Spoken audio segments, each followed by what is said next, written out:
Ce fut un gros coup dur pour Clémentine Sarlat.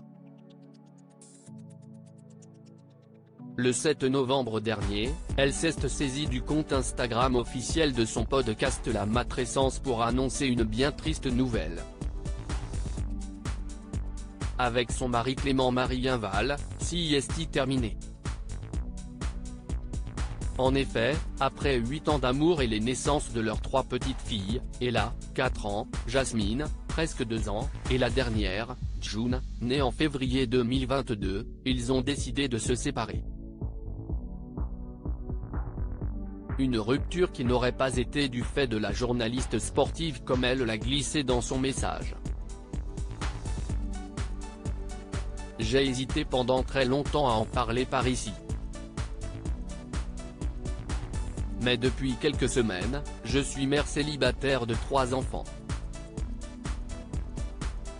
Ce n'est pas mon choix et cela reste encore très difficile.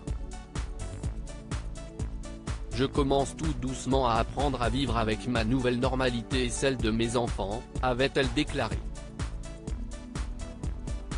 Clémentine Sarlat s'est penchée ensuite sur sa difficulté à l'idée de se faire à ce nouveau quotidien.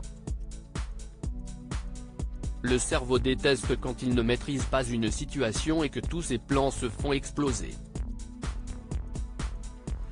CIST complexe aussi quand rien ne fait sens et qu'il y a 3 enfants à protéger.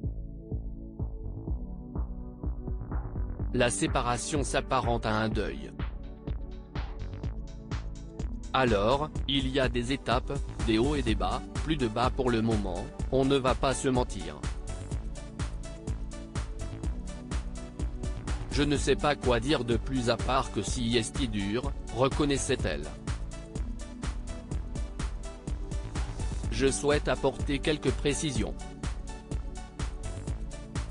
Après ces déclarations et la parution de notre article, l'avocat de Clément Marienval nous a fait parvenir le droit de réponse de l'ancien rugbyman devenu agent, que voici dans son intégralité, mis en cause dans un article intitulé « Clémentine Sarlat quittée par son mari Clément Marienval, elle devient mère célibataire de 3 enfants, je souhaite apporter quelques précisions sur les faits qui y sont relatés. » Clémentine Sarlat et moi-même vivons une période difficile comme peuvent en traverser de très nombreux couples. Par ailleurs, j'aime mes enfants et ne les abandonnerai jamais. Maintenant, il s'agit de ma vie privée et je n'hésiterai pas à prendre les mesures nécessaires pour la préserver en cas d'atteinte illégitime portée à celle-ci.